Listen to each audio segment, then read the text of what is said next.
কবি জয়দেব ওই মায়ের মূর্তির উপর কৃষ্ণরূপ দর্শন করেছেন। একটা দূরের থেকে সাউন্ড আসছে, টুকটাক টুকটাক। স্নিগ্ধার ইচ্ছা হলো গড় জঙ্গলের মধ্যে বাইক চালাবে।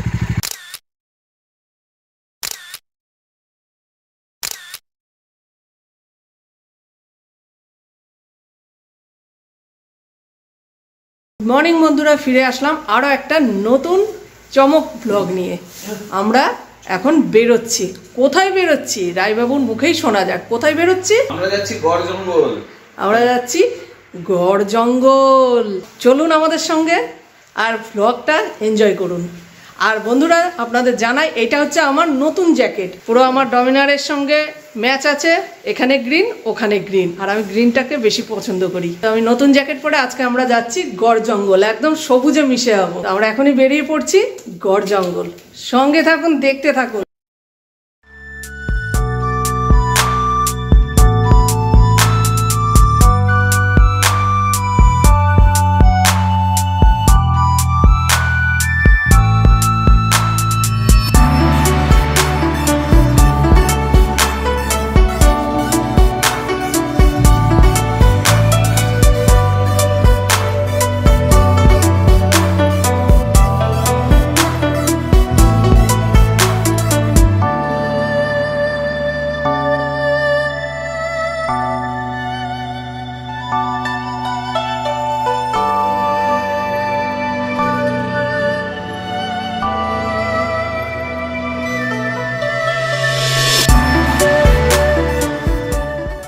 One hour later.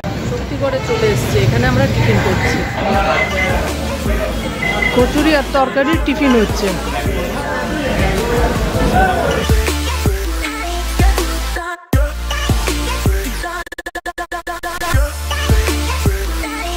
Some time later. চা খাচ্ছি। এই জায়গাটার নাম কি দাদা? গলসিতে চা খাচ্ছি। গলসিতে আমরা দাঁড়িয়ে আছি, এখানে চা খেলাম, এখান থেকে আমরা বেরিয়ে যাব। আর আজকের ওয়েদারটা দেখে মনে হচ্ছে মেঘলা মেঘলা, নিম্নচাপ। ঠিক মনে হচ্ছে না। আমাদের মানে কিন্তু এরকম নেই, এই বর্ধমান ডিস্ট্রিক্টে এরকম। ঠান্ডাটাও কম লাগছে।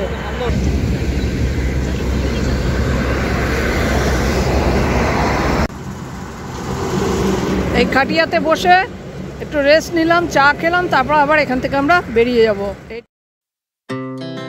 Our hearts beat to the city streets. We began to feel the fire. We rise like tall buildings as the chemicals they take us higher. The night's young and it's just begun as she puts her hand in mine. We wanna chase the night, wanna dance to the light, pull the stars from the sky, just two hearts running wild. Never sleep, never stop, as we shout from the top. We're gonna be. Much later. এখন আমরা কোথায় যাচ্ছি? আমরা যাচ্ছি এখন গড় জঙ্গলের ভেতরটায়। জায়গাটায় পৌঁছে গেছি। মেন রোড থেকে এবার ডান দিকে একটা রাস্তা ঢুকে যাচ্ছে, সেই রাস্তা দিয়ে ঢুকবো। ওখানে একটা আশ্রম আছে। ওখানে একটা আশ্রম আছে।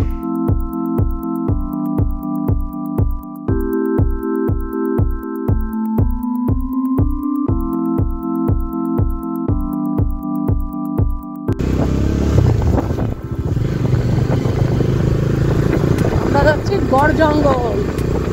আরে বাবা, দারুণ জঙ্গল তো।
রাস্তাটা দেখো, রাস্তাটা বন্ধুরা, রাস্তাটা দেখো, লাল মাটি। আস্তে আস্তে চলো,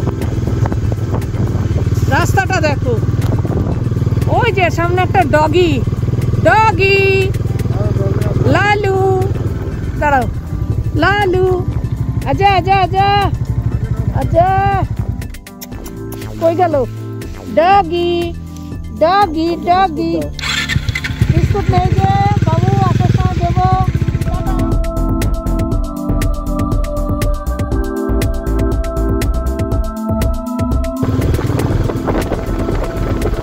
সত্যি পরিবেশটা এত ভালো লাগছে, কিন্তু রাত্রিরে ভয় লাগবে এখানে, কারণ ফাঁকা তো, এখানে জঙ্গল, তারপরে ফাঁকা জায়গায়, রাত্রিরে ভয় লাগবে। কিন্তু দিনের বেলাটা দারুণ। ও দেখো দেখো, সামনের ভিউটা দেখো, এতক্ষণ মেঘলা ছিল, এখন হয়ে গেল পরিষ্কার। গাছগুলো দেখো, গাছগুলো।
আচ্ছা, এটাই হচ্ছে শ্যামারূপার মন্দির। তো চলো শ্যামারূপার মন্দিরে যাচ্ছি।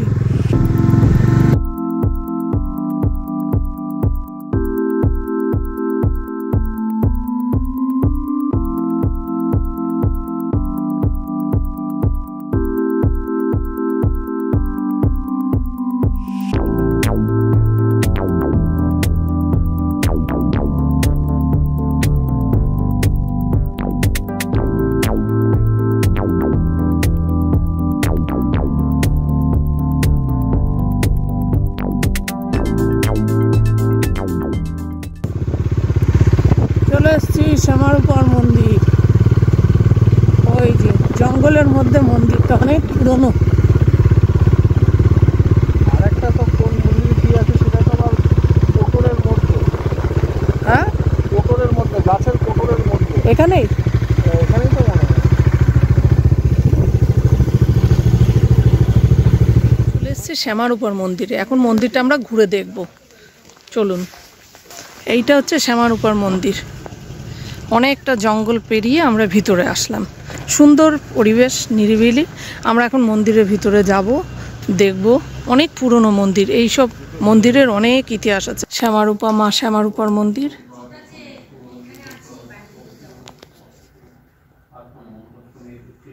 কাপালিক এখানে দুর্গা পুজো করতো। আচ্ছা আচ্ছা, এবং উনি এখানে এসে আত্মগোপন করেছিল। সেই সময় কাপালিক দুর্গা পুজো করতো এবং তিনি নরবলিদান দিতেন। আচ্ছা, তো একটা লোককে বলি দেওয়ার জন্য যখন প্রস্তুত, তখন কবি জয়দেব আসে রাজা লক্ষণ সেনের সঙ্গে দেখা করতে। আচ্ছা, এবং উনি বলেন যে রাজামশাই এই নরবলিদানটা আপনি তুলে দেন।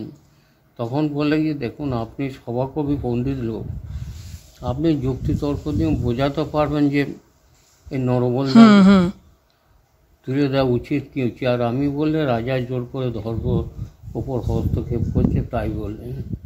এবার উনি কাপালিককে বললেন যে আপনি যে নরবলিদান দিচ্ছেন, মাকে আপনি একবার দেখান দেখিন। তখন কাপালিক দেখাতে পারে নাই। কবি জয়দেব ওই মায়ের মূর্তির উপর কৃষ্ণরূপ দর্শন করেছিলেন। আচ্ছা আচ্ছা, যার জন্য এনার নাম দেয় শ্যামরূপা। আচ্ছা, এবার নামের অপভ্রংশ সামারূপা বলে। আচ্ছা, এরপর রাজা লক্ষণ সেন ফিরে গেলে পর এই জায়গার শাসনভার দিয়ে যায় সোম ঘোষকে। এবং সোম ঘোষের মৃত্যুর ওর ছেলে ইছাই ঘোষ মাকে সাধনা করে এবং সাধনায় সিদ্ধি লাভ করে। বললে পর লাভ সেন এবং কর্ণ সেন এরা আসে গড় দখল করতে এবং ইছাই ঘোষের সঙ্গে লাভ সেনের যুদ্ধ হয়। সেই যুদ্ধে কেউ পরাস্ত নয়। তখন ইছাইকে দুর্গা পূজার দিন যুদ্ধে নিতে নিষেধ করছে, আর লাভ সেনকে বলছে আজকে যদি ইছাইকে যুদ্ধে বার করে আনতে পারিস তবেই বধ হবে। এবার যে ধরুন গালমন্দ করতে থাকে তখন মায়ের কথা না শুনে ওই যুদ্ধ হয়ে যায় এবং বধ হয়ে যায়। বধ হলে পর ওর যে অরিজিনাল মূর্তি ছিল সেটা এখানে দুঃসাহের জলে ফেলে দেয়, যে যাতে লাভ সেন নিয়ে যেতে না পারে। আচ্ছা আচ্ছা। আর একটা মূর্তি ইছাই ঘোষের এক মানস কন্যা ছিল, সে বলতে যে বাবা মাকে আমি বললাম এই যে কাশীপুরে আমার ওর বিয়ে হয়েছিল, কাশীপুর নিয়ে যাবো।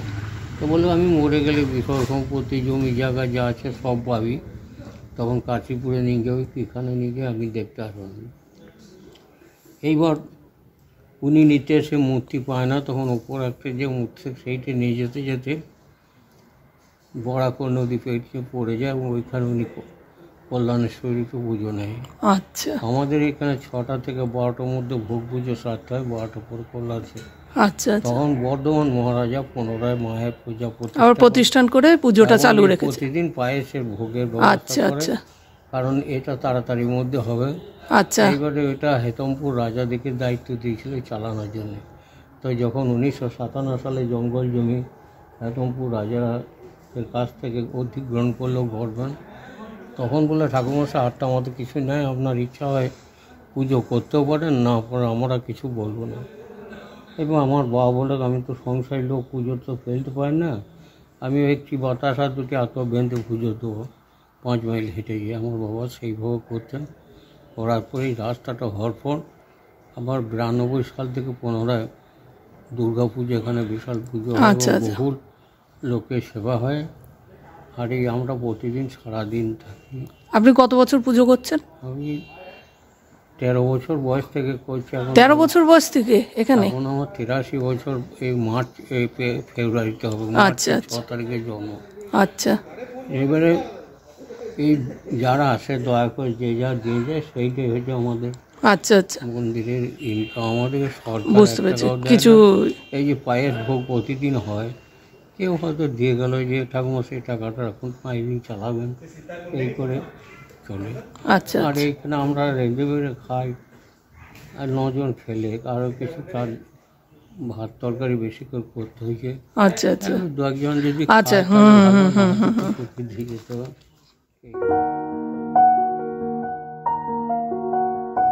এখন দুপুরবেলায় প্রসাদ নি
আমরা যাচ্ছি টাওয়ারে উঠতে।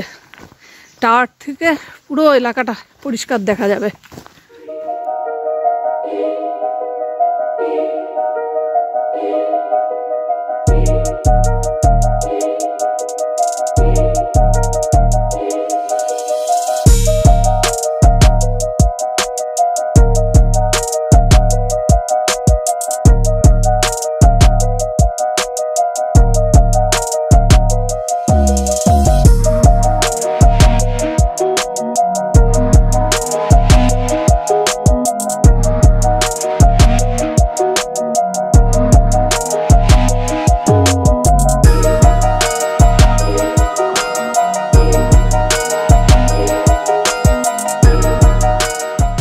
এখানে রাতে এরা কেউ থাকে না।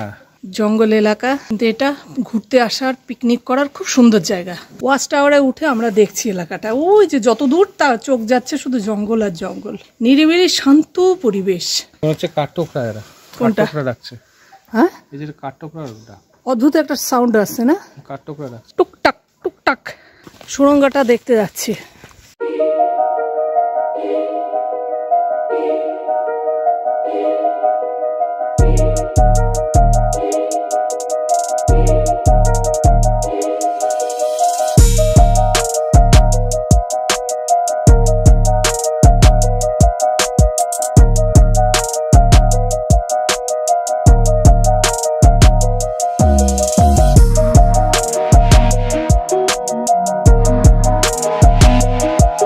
বাঘ ইচ্ছা করলে চলেও আসতে পারে।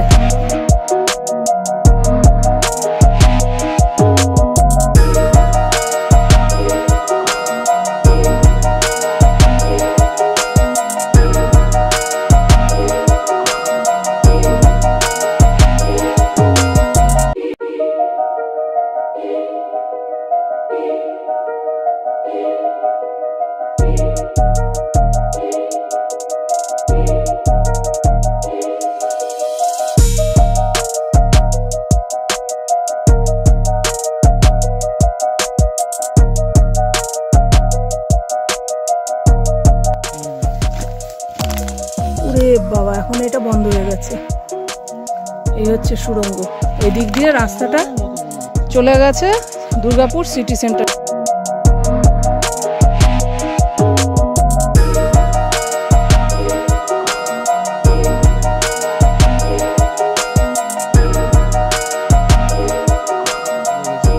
ওই রাজার মধ্যে মেন যুদ্ধ হয়েছিল।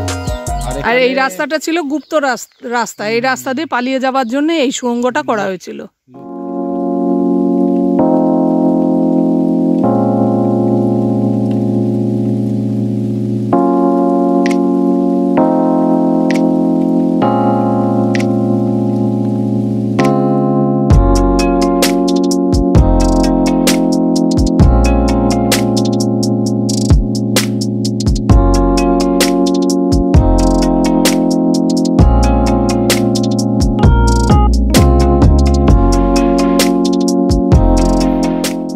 মায়ের মন্দির দর্শন করলাম, বড় পাওনা, মায়ের ভোগ খেলাম, তো আমরা এখান থেকে বেরিয়ে যাচ্ছি। Some time later.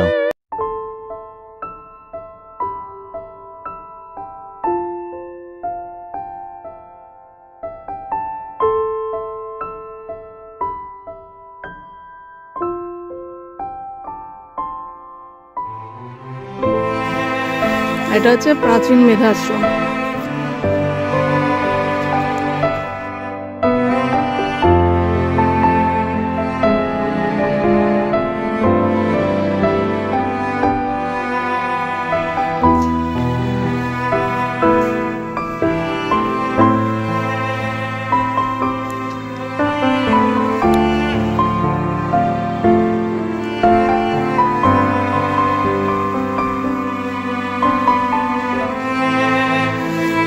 टीका दीजिए।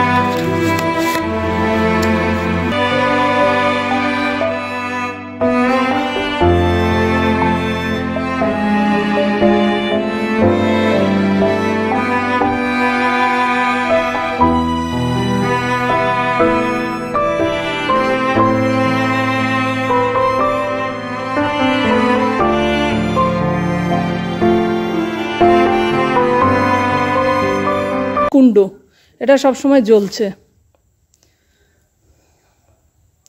খুব ভালো লাগলো এগুলো দেখে, অনেক কিছু জানতাম না, জানলাম।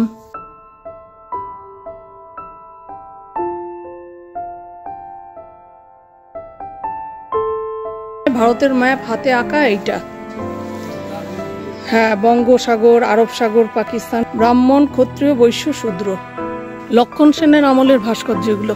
এটা আসলে গড় ছিল একসময়, লক্ষণ সেনের গড়।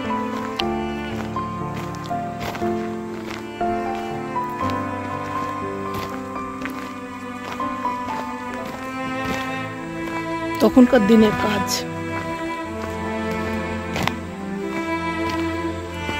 এটা খুব সুন্দর লাগছে দেখতে, কি কি সুন্দর।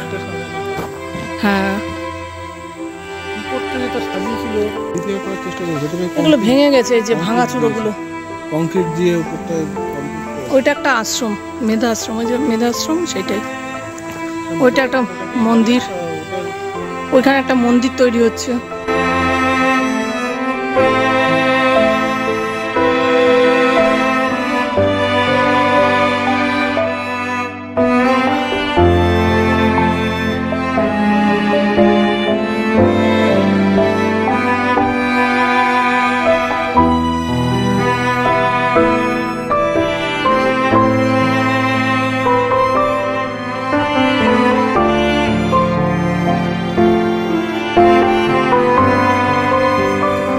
আশ্রম, এখানে আশ্রম, এখানে যে খাওয়ার আয়োজন হচ্ছে।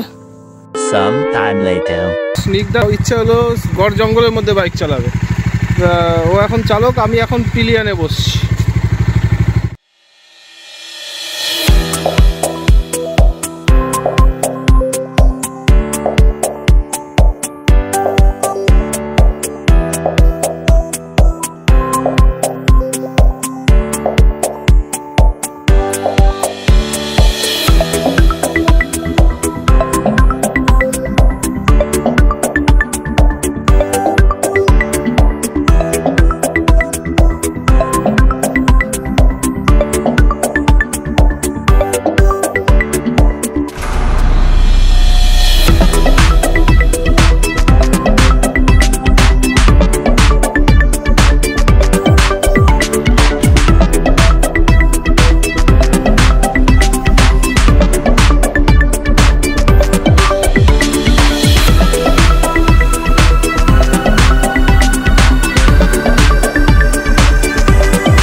বন্ধুরা, এখন আমরা বাড়ির দিকে ফিরছি। এই ছিল আজকে আমাদের ওয়ান ডে ট্রিপ। ভিডিওটা দেখে যদি ভালো লাগে, লাইক, শেয়ার এন্ড সাবস্ক্রাইব অবশ্যই ভুলবেন না।